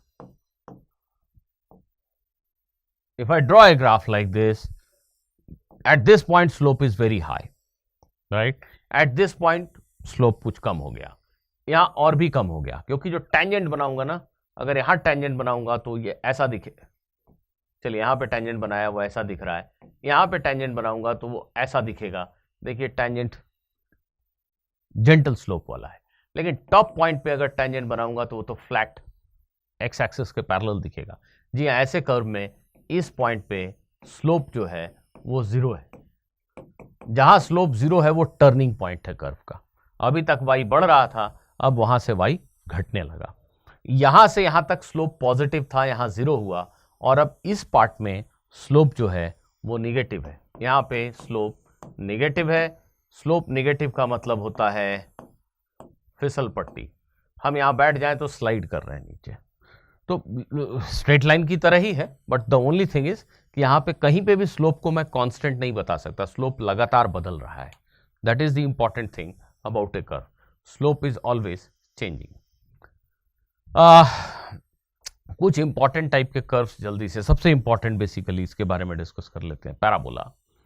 जब भी y x का क्वाड्रेटिक फंक्शन हो, a जीरो नहीं होना चाहिए. The value of constant a should not be zero. y जब भी x का क्वाड्रेटिक फंक्शन हो तो जो y x ग्राफ होता है बच्चों, जो y x ग्राफ होता है वो ऐसा होता है या ऐसा हो सकता है. ठीक है, ये इनफाइनाइट कर्व है. ये कर्व चलता चला जाएगा. ओके, तो जब भी y x का क्वाड्रेटिक फंक्शन है तब y और x ग्राफ देखने में कुछ ऐसा यू शेप का होता है. जब a पॉजिटिव नंबर है, एक्स स्क्वायर का कोफिशिएंट पॉजिटिव नंबर है, तो ये अपवर्ड ओपनिंग कप बनता है. ऐसा कप बनेगा जिसमें चाय वाय रख के पी सकते हो तुम. और जब a निगेटिव नंबर है तो ये कप ऐसा बनेगा जिसमें से चाय नीचे गिर जाएगी. इन्वर्टेड कप बनेगा. इतनी बातें याद करने के अलावा आप ये भी याद रखो कि अगर इस फॉर्म का इक्वेशन है c 0 है, तो ये तो देख के समझ में आ रहा है कि x 0 होने से y 0 होगा। अगर ऐसा है तो ये ग्राफ डेफिनेटली जो है आपका वो ऑरिजिन से तो पास होगा ही होगा, क्योंकि x 0 होने से y 0 है। और मोस्ट ऑफ द टाइम आपको जो नीट के एग्जाम में मिलेगा फॉर्म, वो इस तरह का फॉर्म मिलेगा, y is equal to X square, b भी 0 है, c भी 0 है। ऐसे केस में जो ग्राफ होगा वो बिल्कुल ऐसा होगा, ऐसा। अगर ए पॉजिटिव नंबर है और अगर ए निगेटिव नंबर है तो ग्राफ ऐसा होगा। Vertex of the parabola will lie at the origin. यहां पे भी बच्चों ध्यान देना है कि ये तो मैथमेटिक्स है। अगर जैसे किसी ने कहा कि एक पार्टिकल का डिस्टेंस टाइम के साथ ऐसे बदलता है, distance travelled as changes with time according to this graph, तो किसी तेज स्टूडेंट ने रियलाइज किया कि ठीक है, y की जगह पे s है, y की जगह पे s है, x की जगह पे t है, एस टी का क्वाड्रेटिक फंक्शन है, एस टी ग्राफ पैराबोला होगा, उसने ऐसा पैराबोला बना दिया। तो ये तो गलत हो जाएगा ना। जिस कॉन्टेक्स्ट में ये बात कही गई है वहाँ शायद टाइम, निगेटिव टाइम का कोई मीनिंग नहीं है। टाइम की काउंटिंग 0 1 2 3 4 से शुरू हुई, इसलिए पैराबोला तो है, पर हम फिजिकल सिचुएशन को ध्यान रखते हुए ग्राफ का सिर्फ ये वाला हिस्सा ही प्लॉट करेंगे, दूसरा हिस्सा प्लॉट करने की जरूरत तो है नहीं। रेक्टेंगुलर हाइपरबोला, जब ऐसा रिलेशनशिप आपको मिले कि y is inversely proportional to x, that means y is some constant by x। x को x एक ऐसी क्वांटिटी है जिसको डबल करने से y हाफ हो जाता है, x को ट्रिपल करने से y 1/3 हो जाता है, और x को हाफ करने से y डबल हो जाता है। अगर ऐसा हो रहा है तो हम कहते हैं y is inversely proportional to x। उस केस में y और x का फंक्शनल रिलेशन ऐसा होगा। ऐसे केस में पॉजिटिव x के लिए अगर मैं सिर्फ ग्राफ बनाऊं, पॉजिटिव x के लिए अगर मैं ग्राफ बनाऊं तो ग्राफ कुछ इस तरह का होता है। इसको रेक्टेंगुलर हाइपरबोला कहा जाता है। जब x बहुत छोटा नंबर है, जैसे मान लो x 0.000001 है, तो y की वैल्यू बहुत बड़ी हो जाएगी। तो जब x 0 की तरफ जा रहा है, बहुत छोटा नंबर है, y बहुत बड़ा है। और उसी प्रकार से जब x बहुत बड़ा नंबर है, x की वैल्यू 100000000 है, तो y की वैल्यू कुछ 0.000001 ऐसी हो जाएगी। तो when x is very large, y is very small, y is tending to 0 when x tends to infinity. So this is the kind of graph that we get. It is known as rectangular hyperbola. तो ऐसा inverse relationship बहुत जगहों पे आपको देखने को मिलता है। जैसे मुझे एकदम ताज़ा ताज़ा याद आता है, नीट के एग्जाम में पिछले 2-3-4 सालों में कभी पूछा गया है, de Broglie wavelength of a moving particle is given by this relation. Some of you, or I hope all of you, might be knowing this, where p is momentum of the particle. So what kind of graph will be there for lambda versus p? If momentum of a particle is changing and its de Broglie wavelength is plotted with changing momentum, what kind of graph do we expect? So h is a constant, it is same thing, y is inversely proportional to x, lambda is inversely proportional to p. So if you know it, you will immediately plot the graph without losing any time, isn't it? Many a times you use this relationship, that kinetic energy of a particle is momentum squared by 2m. So if somebody asks you what is the graph between kinetic energy and momentum of a particle, what will be your response? The mass of a particle is constant. Students, this is a constant number. So basically this equation is of the form y is equal to some constant a into x square. So this is the equation of a parabola. So the graph will be parabolic. Again, negative momentum, if we, this relationship is between the magnitude of momentum and kinetic energy. So if you forget about negative momentum right now, then the graph will be like this. It is a part of the parabola. Do you remember that? Okay. Now if the relationship is non-linear, what is meaning of rate of change? In case of linear relationship, I told you it is delta y by delta x. You take any value of delta x, you will get the same rate of change. But in case of non-linear variation, the rate of change is not at all constant. This is the most important thing to understand. If y is changing with x according to this graph, let us say, and here it is x, you increase x by delta x, value of y changes by a small amount, this is delta y, when you change x by delta x. But if you change the value of x by delta x somewhere here, same delta x change, can you see that change in y is really very large, change in y is very large for same change in value of x. Here the rate of change of y with respect to x is small, whereas at this location y is changing at a much higher rate with respect to x. So for a curve, rate of change of y with respect to x is never a constant. That is important thing to understand. And when we have a curve or when we have a non-linear relationship, we need to realize this thing. Students, please pay attention. If you have been really given a curve, the first thing is rate of change at this point, at this point, at this point, and this point are different, right? If somebody asks me to find rate of change of y with respect to x at this point, then I will have to find the slope of the graph at this point.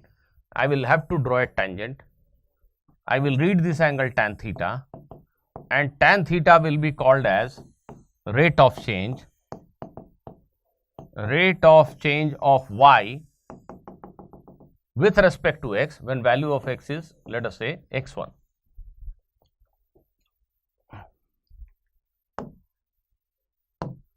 Let us say the value of x is x1. So rate of change of y with respect to x when value of x is x1 is obviously tan theta. But when value of x changes to x2, at this point the rate of change of y is not equal to this much. I will have to draw a different tangent. I will get a different angle theta. Tan theta at that point will be rate of change of y with respect to x, right?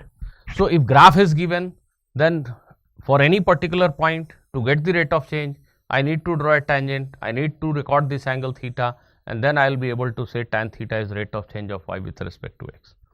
But many a times in such situation, you do know the functional relationship between y and x. Maybe it is given that y is changing with x according to this equation. Remember, when I am saying that it is a non-linear graph, which simply means the functional relationship might be of this kind of form or some other form, definitely not linear. So y and x are not having a linear relationship. This is a simple example. Y is related to x like this. Now to get the rate of change of y with respect to x, when you have a mathematical relationship like this, what you need to do is differentiation. आपको dy by dx निकालना होगा. dy by dx gives you rate of change of y with respect to x for any non-linear relation. Linear relation के लिए भी मिलेगा, but linear relationship में हमें ऐसा सोचने की शायद जरूरत नहीं पड़ती, कम जगहों पे जरूरत पड़ती है, पर नॉन लीनियर रिलेशनशिप में तो आपको डिफरेंशिएशन करना ही पड़ेगा. तो शायद आप सभी को पता है कि इसका डिफरेंशिएशन 2x होता है. तो जैसे x इज इक्वल टू, जब 1 है, x की वैल्यू 1 है, यहाँ पे rate of change of y क्या है, तो x की जगह 1 लिखेंगे तो आंसर आएगा 2. x जब 3 है उस समय rate of change of y क्या है, तो x 3 लिखेंगे तो आंसर आएगा 6. So rate of change of y with respect to x is 6 when value of x is 3. So this is a general expression which gives us rate of change of y with respect to x for any value of x, right? So in case of non-linear relationship, हमें graph दिया हो तो भी ये geometry करने का तो मौका शायद नहीं मिलेगा. हमें ऐसा रिलेशन ढूंढने की कोशिश करनी ही चाहिए अगर रेट ऑफ चेंज पता करना है, तभी हम डिफरेंशिएशन कर पाएंगे. लीनियर ग्राफ्स के केस में हम शायद ग्राफ को देख करके और एक जगह पे इस लाइन की tan थीटा किसी तरह से निकाल दें तो वही रेट ऑफ चेंज हो जाता है. पर इस केस में अगर टेंजेंट बना के थीटा दिया है तब तो कोई बात नहीं, पर अगर ऐसा नहीं दिया है तो मोस्ट प्रोबेबली बात ग्राफ से नहीं बनेगी. हमें कुछ ऐसा रिलेशन लिखना पड़ेगा कहीं से ढूंढ के, उसको डिफरेंशिएट करना पड़ेगा, तभी रेट ऑफ चेंज मिलेगा. आइए, distance travelled by a particle changes with time as shown in figure. इस ग्राफ में distance travelled by particle with time का एक ग्राफ बनाया गया है. एट व्हाट टाइम t1 और t2 the magnitude of velocity of particle is higher, किस समय पे पार्टिकल की वेलोसिटी ज्यादा है, वेलोसिटी का मैग्नीट्यूड ज्यादा है, टाइम t1 पे या t2 पे। इसके लिए बच्चों को मैग्नीट्यूड ऑफ वेलोसिटी पूछा गया, बेसिकली स्पीड पूछा गया है। तो सभी बच्चों को यह पता होना चाहिए कि speed is defined as rate of change of distance with respect to time. तो जैसे ही आया rate of change of distance with respect to time, तो मैथमेटिकली इसका मीनिंग होता है ds/dt, और इसी ds/dt को हम स्लोप ऑफ st ग्राफ कहते हैं।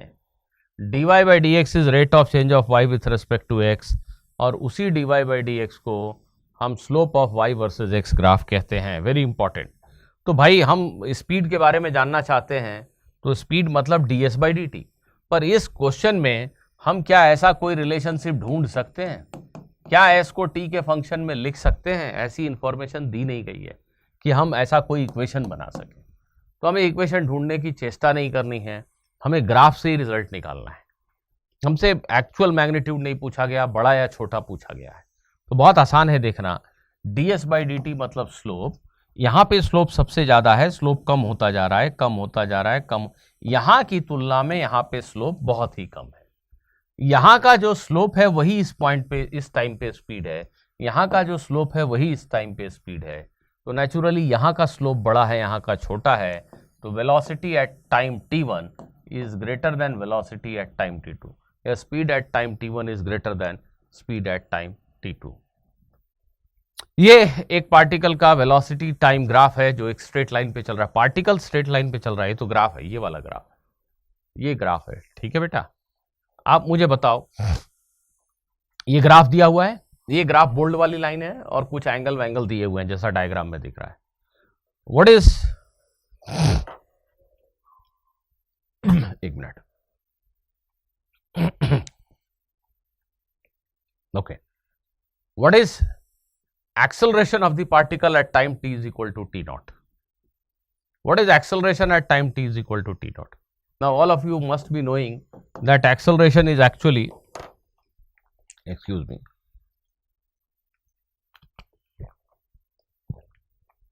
acceleration is actually rate of change of velocity dv/dt. So this is slope of vt graph, dy/dx मतलब yx ग्राफ का स्लोप, ये vt ग्राफ का स्लोप है। तो बाई टाइम t0 पे यहां पर ग्राफ का जो स्लोप है वही टाइम t0 पे पार्टिकल का एक्सेलरेशन है। तो इस ग्राफ के ऊपर हमने यहां टेंजेंट बनाया है, ये टेंजेंट इस एक्सिस के साथ θ2 एंगल बना रहा है, इसी एक्सिस के साथ बना रहा है बच्चों।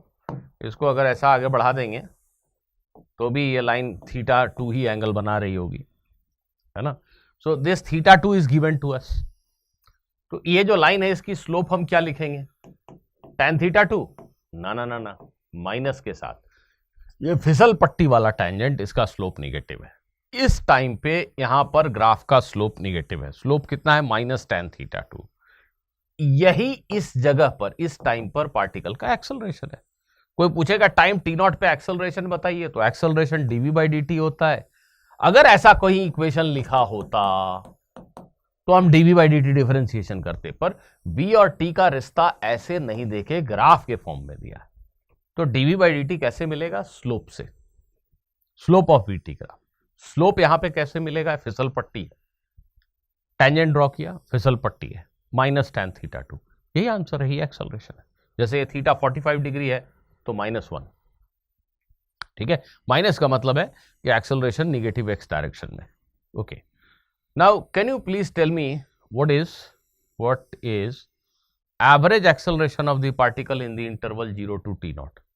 What is average acceleration of the particle in the interval 0 to t0? अगर ऐसा कोई कुछ पूछ दे तो कैसे बताओगे? अब बेटा एवरेज एक्सेलरेशन जो डिफाइन होता है वो change in velocity upon time interval होता है। देखो टाइम 0 पे वेलोसिटी 0 थी, जब टाइम t0 हुआ तो वेलोसिटी की वैल्यू इतनी है, जो भी है व्हाटएवर, v0 लिख लेता हूं। तो 0 से t0 इंटरवल में अगर एवरेज वेलोसिटी पूछी जाए तो एवरेज वेलोसिटी हम लिखेंगे change in velocity, final minus initial velocity. Final is V naught, initial is 0, divided by the time interval. Time interval कितना है? T naught. तो V naught by T naught, V naught by T naught. Average acceleration कितना है इस interval में? तो initially velocity 0 है, time T naught पे वेलोसिटी वी नॉट है. Change in velocity V naught divided by time T naught. पर V naught तो गिवन नंबर नहीं है क्वेश्चन में. हम इतना लिख देंगे तो भी आंसर नहीं माना जाएगा, ऑप्शन में दिखेगा ही नहीं. तो आप थोड़ा सा ध्यान से ड्राइंग को देखें. तो वी नॉट इसी लेंथ को तो कह रहे हैं. तो V naught by T naught कितना है? अगर इस ट्राइंगल को देखेंगे तो ये इस tan θ1 के बराबर है. तो actually V naught by T naught किसके बराबर है? tan θ1 के बराबर है. So this is average acceleration. Now a particle is moving along a straight line on x-axis. What can you say about the acceleration of the particle if its xt graph is like this? Xt graph of a particle is like this. What can you say about its acceleration? The acceleration is constant, may be constant. The acceleration is definitely increasing. The acceleration is definitely decreasing. What can you say about it? Think for it. थोड़ा सोच के समझ के जवाब दीजिए.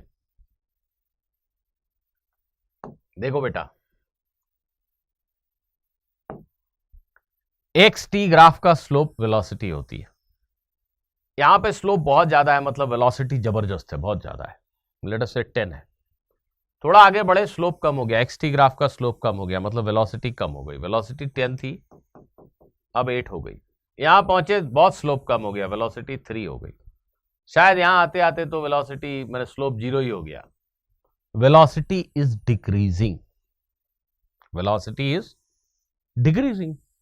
So velocity is decreasing means acceleration is negative. अगर velocity x coordinate देखिए positive है, पार्टिकल पॉजिटिव एक्स डायरेक्शन में जा रहा है. एक्स कोऑर्डिनेट 0 के बाद 1 2 3 4 5 6 7 8 9 10 बढ़ रहा है. वेलोसिटी इधर है, बट इट इज डिक्रीजिंग. आपकी बाइक सामने जा रही है, ब्रेक लगा हुआ है, इट इज रिटार्डिंग. एक्सेलरेशन का डायरेक्शन इधर है. We can say that acceleration is negative. But can we say whether it is constant, whether it is increasing in magnitude or decreasing in magnitude? With the given information, we cannot say anything. We only thing that we can say is that acceleration is negative. It is retardation. The speed is decreasing. Here the speed is 10 meter per second. Now 8, now 6, now 4, now 3, now 0. What about this case? Initially the graph is not very steep. The graph slope is very small. Now the slope increases and becomes very high. xt graph का slope velocity. So velocity here is initially maybe 0, then it becomes 2, maybe it becomes 4, it becomes 10, it becomes 100, so on and so forth. So velocity is increasing, which means acceleration is in positive direction. But we cannot say whether acceleration is constant or increasing in magnitude or decreasing in magnitude. With the given information, we are in no position to answer such things. In this case, this xt graph has a constant slope. When it is a straight line, it has got a constant slope. And xt graph has a constant slope, matlab velocity. Velocity is slope of xt graph. That is constant. Velocity is slope of this line, which is constant. So velocity is constant means acceleration is 0. So when acceleration is 0, when the body is moving with constant velocity, uniform motion, xt graph is always a straight line. When there is some acceleration, xt graph will always be a curve. Xt graph will always be a curve. Important, if body is moving with constant acceleration, students, if body is moving with constant acceleration, this is the equation you all know. X is a quadratic function of time. X is a quadratic function of time. Xt graph is a parabola. Xt graph is a parabola. When particle is moving with constant acceleration, xt graph is a parabola. Always, it is a parabola. जैसे अगर कोई मुझे बता देता कि ये parabola है, ये पैराबोला है, तब मैं बता देता कि हाँ भाई एक्सेलरेशन कांस्टेंट है. बट मुझे तो पता नहीं कि ग्राफ एग्जैक्टली पैराबोला है कि नहीं, तो मैं बोल नहीं पाऊंगा कि वो एग्जैक्टली बढ़ रहा है कि घट रहा है acceleration. Okay, draw the Vt graph of a raindrop that begins to fall from a height large enough to attain terminal speed. एक बारिश की बूंद यहां से गिरनी शुरू होती है। अभी बातचीत में आसानी के लिए हम लोग बॉयंसी को नजरअंदाज कर देते हैं। देखिए ध्यान से, ये बारिश की बूंद यहां से गिरनी शुरू होती है, इस पे एक ही फोर्स है mg, इसकी वजह से इसका एक्सेलरेशन है g, इसकी स्पीड फटाफट फटाफट फटाफट बढ़ने लगती है। एक्सेलरेशन है g, लेट अस से 10 मीटर पर सेकंड स्क्वायर। इसकी स्पीड बड़ी तेजी से बढ़ती है, लेकिन जैसे ही इसकी स्पीड बढ़ती है, इस पर हवा का एक रेजिस्टेंस, विस्कस फोर्स भी एक्ट करने लगता है। जिन्होंने विस्कोसिटी पढ़ा है वो जानते हैं, जितनी ज्यादा स्पीड से ये रेन ड्रॉप चलेगा उतना ज्यादा विस्कस फोर्स इस पे लगेगा। तो जैसे मान लो mg 50 था, 50 न्यूटन, मान लो 50 न्यूटन बहुत बड़ा हो गया ना, 50 यूनिट्स लेटर से, यूनिट कुछ भी है, 50 यूनिट। थोड़ी देर गिरने के बाद जब इसकी स्पीड बढ़ गई तो mg 50 यूनिट है और ये लेटर से 20 यूनिट है। अभी भी इस पे नेट फोर्स डाउनवर्ड है, पर अब नेट फोर्स थोड़ा कम हो गया। यहाँ 50 था, अब नेट फोर्स 30 हो गया। तो इसका एक्सेलरेशन जो कि g के बराबर था, अब वो एक्सेलरेशन g से कम हो गया। स्पीड अभी भी बढ़ रहा है, नीचे फोर्स डाउनवर्ड बढ़ा है अपवर्ड फोर्स से, स्पीड बढ़ रहा है पर एक्सेलरेशन कम हो गया, नेट फोर्स कम हो गया। थोड़ी देर तक और स्पीड बढ़ेगा तो ऐसा हो जाएगा कि ये जो mg है 50, इसके बराबर हो जाएगा viscous force. Viscous force speed के प्रोपोर्शनल होता है, वो स्पीड बढ़ने से बढ़ता चला जा रहा है, ऐसा विस्कोसिटी में आपने पढ़ा होगा। तो जब mg और विस्कस फोर्स दोनों इक्वल हो जाए तो उस समय नेट फोर्स जीरो, मतलब एक्सेलरेशन जीरो हो गया। एक्सेलरेशन जीरो मतलब वेलोसिटी नहीं बदलेगी, अब कांस्टेंट वेलोसिटी से रेन ड्रॉप गिरेगा। तो बच्चों अगर मैं सिंपली इस बात को इतना ही एनालाइज कर पाया तो भी मैं वीटी ग्राफ बना दूंगा। मुझे यह समझ में आया कि शुरुआत में टाइम जीरो पे वेलोसिटी जीरो है पर बड़ी तेजी से बढ़ रहा है। जैसे जैसे आगे जाते हैं एक्सेलरेशन कम हो रहा है, वेलोसिटी बढ़ने की रफ्तार कम हो रही है, बढ़ तो रही है पर रफ्तार कम हो रही है। और काफी लंबे समय के बाद एक ऐसा समय आएगा जब ये दोनों फोर्स बराबर हो गए, एक्सेलरेशन जीरो हो गया, अब तो वेलोसिटी बदल ही नहीं रही है। वेलोसिटी एक वैल्यू पे आके, वी नॉट वैल्यू पे आके कांस्टेंट हो गई। इसी को टर्मिनल स्पीड कहते हैं। तो ग्राफ ऐसा ही होगा, मुझे कैसे पता? ग्राफ ऐसा नहीं होगा कैसे पता? या ग्राफ ऐसा नहीं होगा ये कैसे नहीं पता? तो वीटी ग्राफ स्ट्रेट लाइन तब होगा जब एक्सेलरेशन कांस्टेंट हो। यहां मैंने कहा एक्सेलरेशन शुरू में ज्यादा, फिर कम, फिर और कम, और अंत में जीरो ही है। वीटी ग्राफ का स्लोप ही एक्सेलरेशन है। तो ये जो मैंने ग्राफ बनाया इसका स्लोप शुरू में बहुत तेज है, बड़ा है, एक्सेलरेशन बड़ा है। वीटी ग्राफ का स्लोप, एक्सेलरेशन बड़ा है। आगे बढ़े वीटी ग्राफ का स्लोप घट गया, एक्सेलरेशन घट गया। वीटी ग्राफ का स्लोप और घट गया, एक्सेलरेशन और घट गया। ये वीटी ग्राफ का स्लोप ऑलमोस्ट खत्म ही हो गया, जीरो हो गया, एक्सेलरेशन जीरो हो गया। ऐसा सोच के इस ग्राफ को हम बना सकते हैं। एक क्वेश्चन में कहा गया है कि ये circuit consist of capacitor and a resistance connected in series to a cell. ये कैपेसिटर है। ये जो बच्चे 12th क्लास में कैपेसिटर चैप्टर पढ़ चुके हैं वही समझेंगे। अभी अभी जो 12th में तुरंत गए हैं, हो सकता है उनको ये बात ना समझ में आए, वो इस पोर्शन को स्किप कर सकते हैं अगर वीडियो देख रहे हैं तो। हाँ, इस स्विच को जैसे ही बंद करते हैं क्या होता है, कैपेसिटर की चार्जिंग शुरू हो जाती है ना। कैपेसिटर में चार्ज जाके भरना शुरू हो जाता है। ठीक, बिल्कुल ठीक। क्वेश्चन में क्या कहा गया है? How does the charge on the capacitor very with time.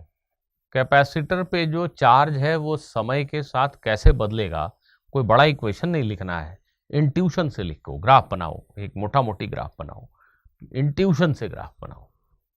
तो प्लीज समझिएगा, अगर आप समझ पाए तो समझिएगा। जैसे ही आपने स्विच को ऑन किया, टाइम जीरो पे स्विच ऑन किया, टाइम जीरो प्लस पे, जीरो प्लस का मतलब है स्विच बंद करके 0.0000000001 सेकंड बीते हैं। स्विच बंद करके 0.00000001 सेकंड बीते हैं। इतने समय पे सर्किट की क्या सिचुएशन है? अभी अभी स्विच बंद किया, कैपेसिटर पे चार्ज कितना है? जीरो। भाई ऐसी सिचुएशन है कि पानी की टंकी है बड़ी सी, वो खाली है, टैप खोल दिया, तो टैप खोलते ही टंकी में पानी कितना है? जीरो। थोड़ा समय दो तब तो पानी आएगा। तो अभी अभी स्विच बंद किया, चार्ज फ्लो शुरू हो चुका है। टैप खोलने से पानी आने का रेट जीरो नहीं है। टैप खोलते ही पानी 2 लीटर पर मिनट के हिसाब से आने लगा, पर टैप खोलते ही टंकी में पानी कितना है? जीरो। थोड़ा समय दो तब तो पानी आएगा। तो स्विच बंद करते ही कैपेसिटर पर चार्ज कितना है? कैपेसिटर खाली था, कितना चार्ज है? जीरो। लेकिन चार्ज जाना शुरू हो चुका है, चार्ज का फ्लो शुरू हो चुका है, करंट जीरो नहीं है। करंट क्या होता है बेटा? कैपेसिटर प्लेट पे अगर चार्ज Q है तो dQ बाई dt ही यहाँ पे करंट है। इस प्लेट पे चार्ज जिस रफ्तार से आ रहा है, अगर यहाँ चार्ज Q है तो ये करंट जो जा रहा है, मतलब जो चार्ज जा रहा है उसी प्लेट पे बैठ जा रहा है। चार्ज जिस रफ्तार से बढ़ रहा है उसी को करंट कहेंगे। तो प्लीज ध्यान दीजिए, इस वक्त Q 0 है लेकिन dQ बाई dt 0 नहीं है। ये ऐसी बात है जैसे मैंने बॉल को छोड़ दिया, तो बॉल को छोड़ते ही वेलोसिटी बॉल की क्या है, 0, लेकिन dv बाई dt 0 नहीं है, एक्सेलरेशन 0 नहीं है। छोड़ते ही एक्सेलरेशन 9.8 है, लेकिन छोड़ते ही वेलोसिटी क्या है, 0। स्विच ऑन करते ही Q 0 है लेकिन dQ बाई dt 0 नहीं है। बॉल को छोड़ते ही वेलोसिटी 0 है और dv बाई dt 0 नहीं है। तो चार्ज जाना शुरू हो चुका है, करंट है सर्किट में। तो जिस समय कैपेसिटर पे चार्ज 0 है, यहाँ कोई पोटेंशियल डिफरेंस नहीं है Q बाई सी, लेकिन सर्किट में अगर करंट है तो IR पोटेंशियल डिफरेंस यहाँ पे है, और ये IR इसके इक्वल होगा, V के इक्वल होगा। जैसे मान लो बातचीत में आसानी के लिए V 20 वोल्ट है, तो इस समय I इंटू R 20 वोल्ट है। क्यों? क्योंकि यहाँ से यहाँ जाने पे 20 वोल्ट का ड्रॉप होना चाहिए। कैपेसिटर पे तो चार्ज ही नहीं है, यहाँ से यहाँ गए कोई ड्रॉप नहीं, कोई पोटेंशियल चेंज नहीं, तो पूरा 20 वोल्ट का ड्रॉप यही है। तो I इंटू R 20 वोल्ट के इक्वल है, मतलब I बहुत बड़ा है, करंट बहुत बड़ा है। करंट मतलब dQ बाई dt बहुत बड़ा है। तो शुरुआत में टाइम 0 पे कैपेसिटर पे चार्ज तो 0 है, लेकिन चार्ज आने की रफ्तार बड़ी तेज है। I बहुत बड़ा है, करंट बहुत बड़ा है। Q 0 है और चार्ज बड़ी तेजी से आ रहा है। टैप खोला, एकदम धड़ाधड़ पानी गिरना शुरू हो रहा है, लेकिन खोलते ही टंकी में पानी कितना है, 0।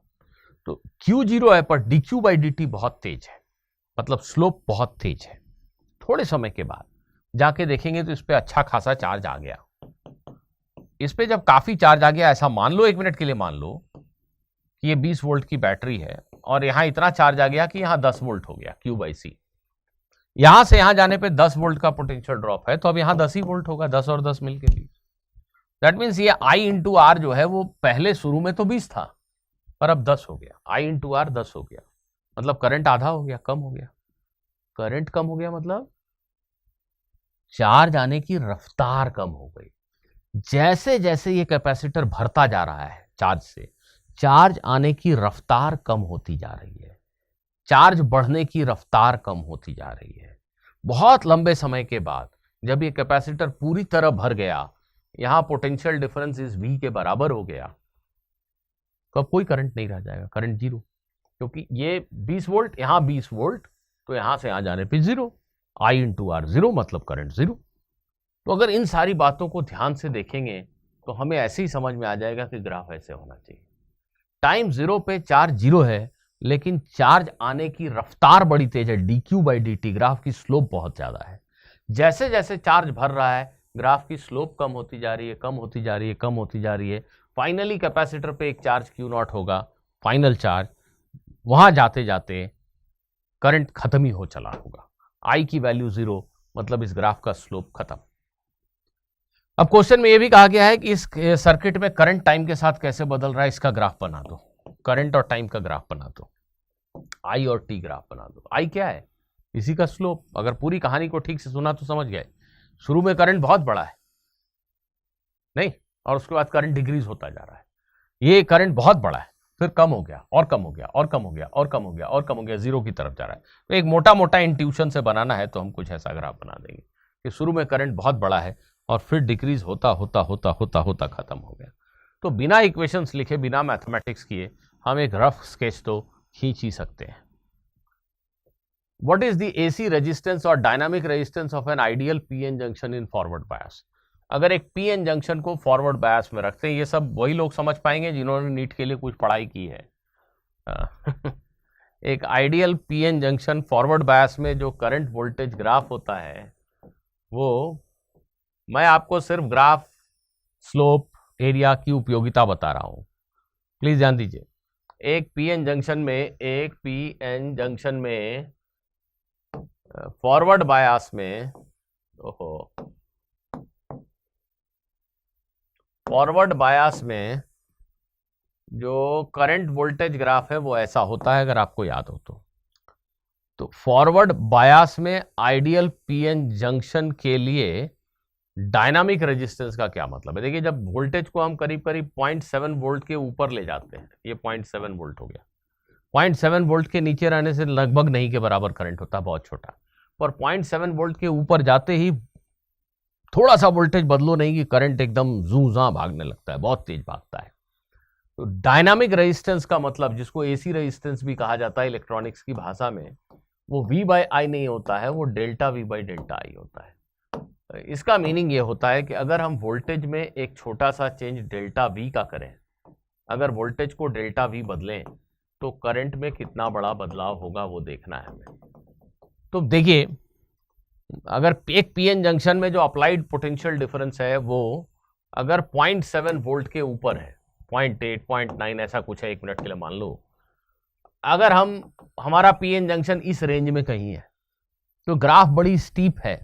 इसका मतलब ये हुआ कि हम वोल्टेज में मामूली सा चेंज करते हैं तो करंट में जबरदस्त चेंज होता है, ये और भी ऐसे शार्पली ऊपर जा रहा है।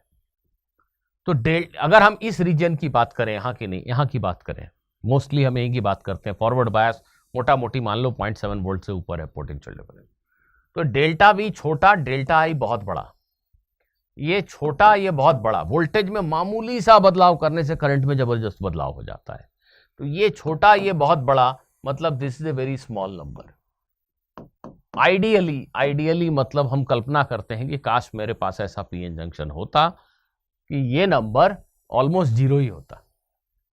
तो हम कहते हैं फॉरवर्ड बायस में जो पीएन जंक्शन है उसका डायनामिक रेजिस्टेंस या एसी रेजिस्टेंस ऑलमोस्ट जीरो होता है।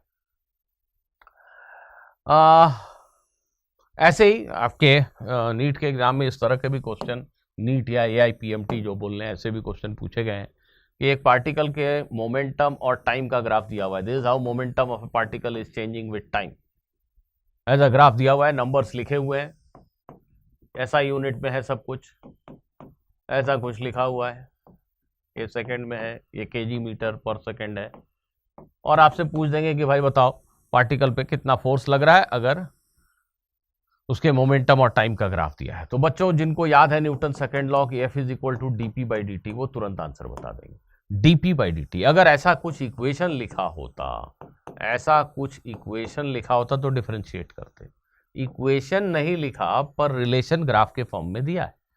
तो dp बाई dt जानने के लिए ग्राफ का स्लोप, अगर ग्राफ एक स्ट्रेट लाइन है तो एक ही स्लोप होता है भाई। रेट ऑफ चेंज मतलब ये tan थीटा, ये tan थीटा कैसे मिलेगा, दिस अपॉन दिस, तो this 10 and this is 6 in this case, तो 10 अपॉन 6 यही हमारे इस क्वेश्चन का आंसर हो जाएगा। 10 बाई 6 न्यूटन, सब कुछ ऐसा ही यूनिट में है। 5 बाई 3 न्यूटन का फोर्स पार्टिकल के ऊपर लग रहा है।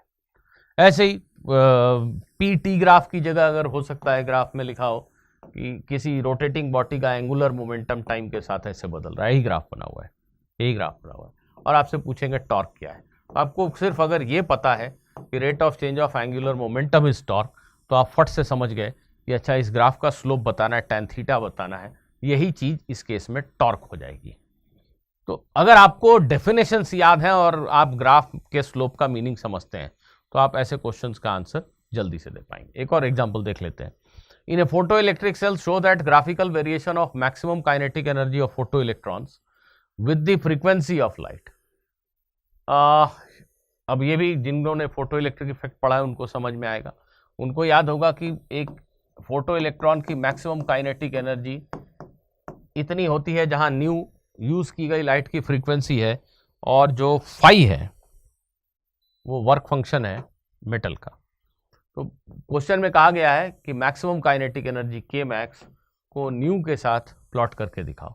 तो ये बच्चों को समझ में आना चाहिए कि ये वाई है, एच यूनिवर्सल कांस्टेंट है, इसको एक्स एक्सिस पर रखने को कहा जा रहा है, और जो -5 है ये बेसिकली एक कांस्टेंट है। तो y is equal to mx plus C ऐसा रूप है इस इक्वेशन का, और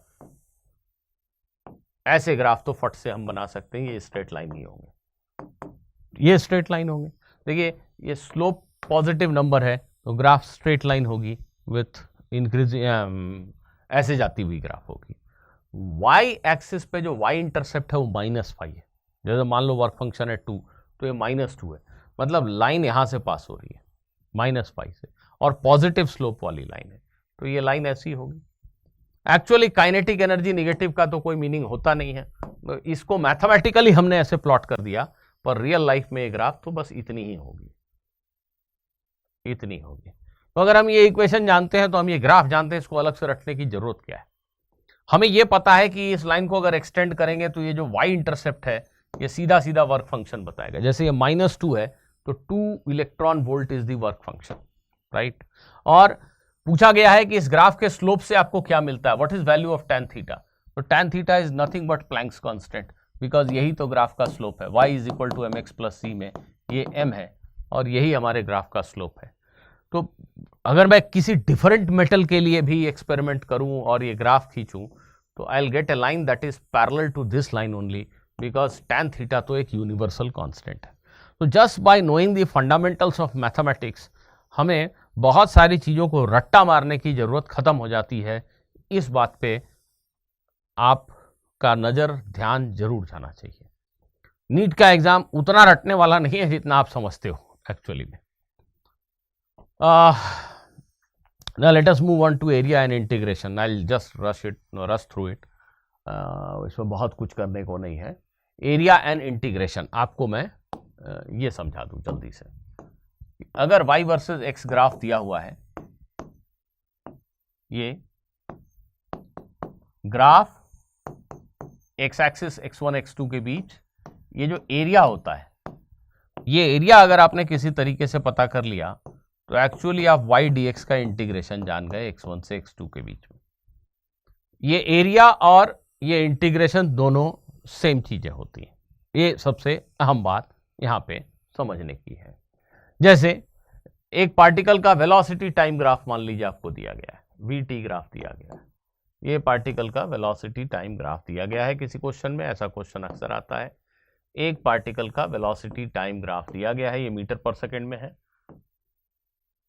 मान लीजिए, ये 4 सेकेंड, ये 8 सेकेंड, ये सेकेंड में।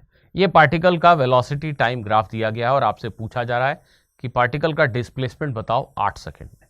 तो बच्चों यहां ध्यान देना है कि जो वेलोसिटी है उसको आपने कैसे डिफाइन किया था, ऐसे। इस इक्वेशन को मैथमेटिकली हम लिख सकते हैं ऐसे, और इस इक्वेशन को हम दोनों तरफ जब इंटीग्रेट करते हैं, टाइम 0 से t बदला, x की वैल्यू 0 से x बदली, ऐसा मानो, तो ये डिस्प्लेसमेंट हो गया। Displacement is integration of v dt in the time interval given. ध्यान दीजिए, हमें सिर्फ ये पता होना चाहिए कि वेलोसिटी इज dx/dt।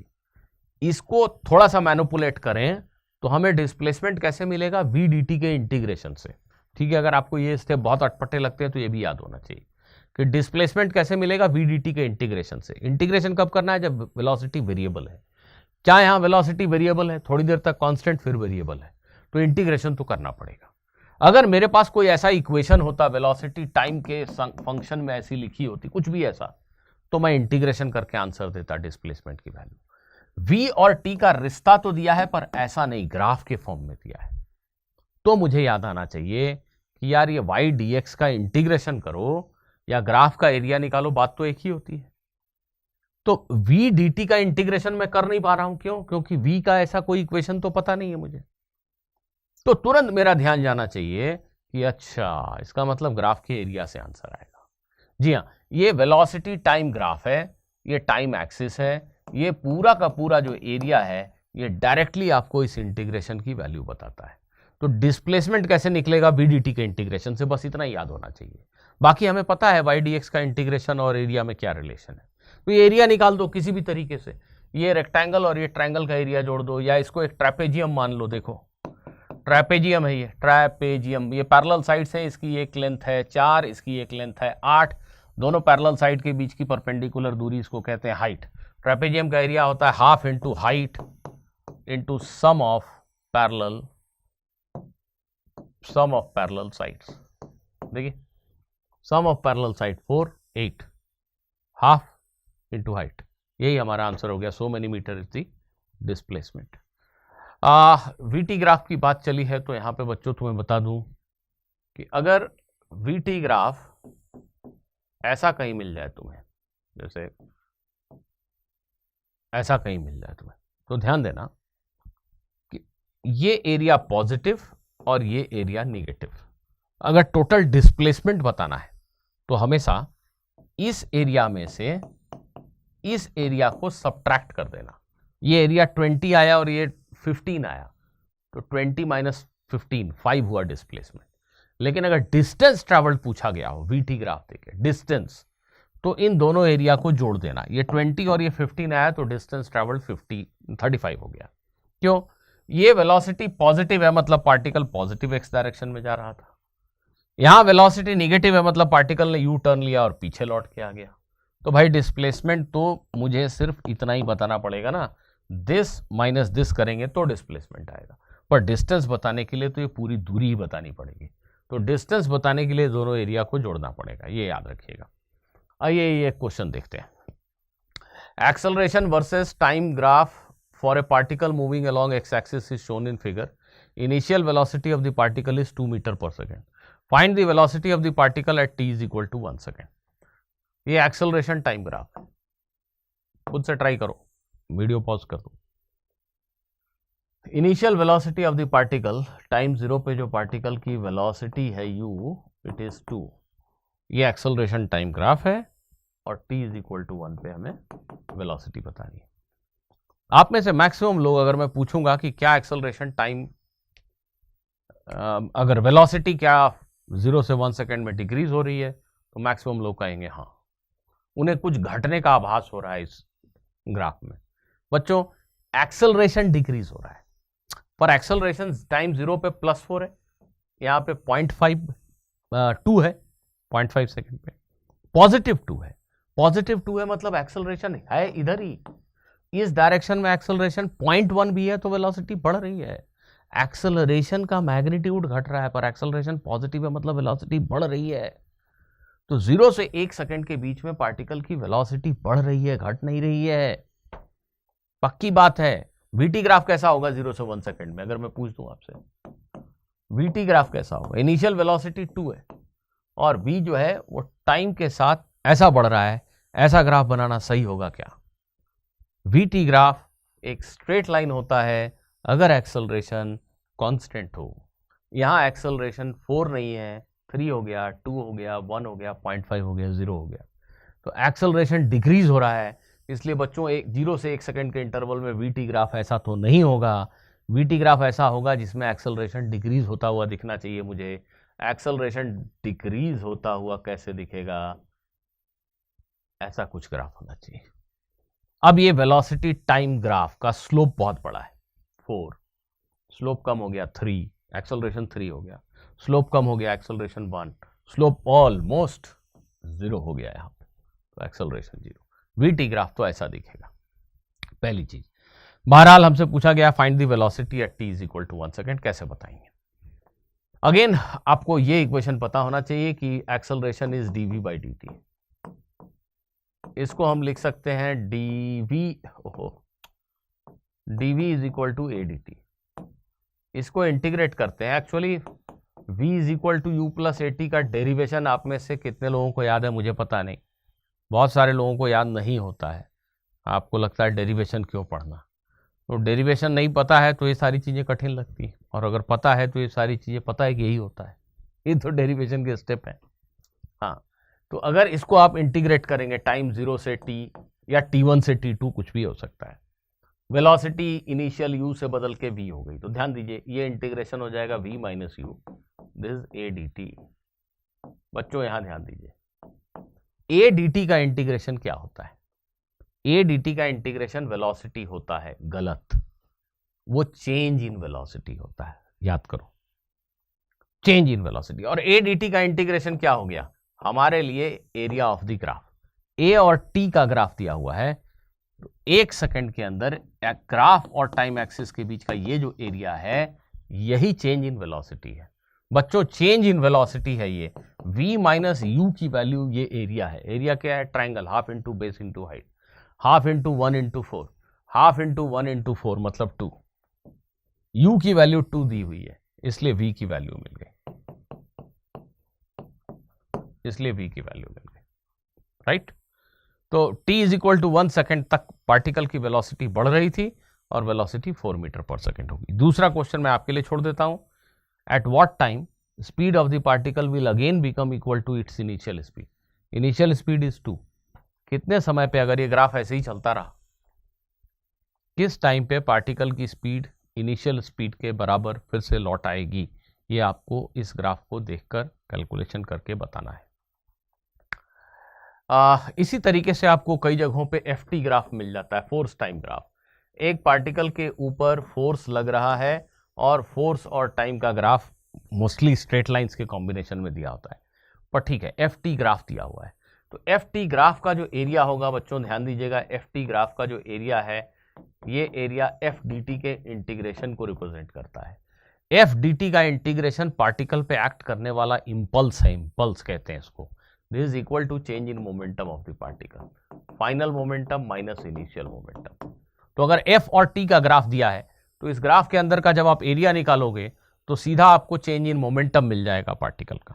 क्या मिल जाएगा? चेंज इन मोमेंटम मिल जाएगा।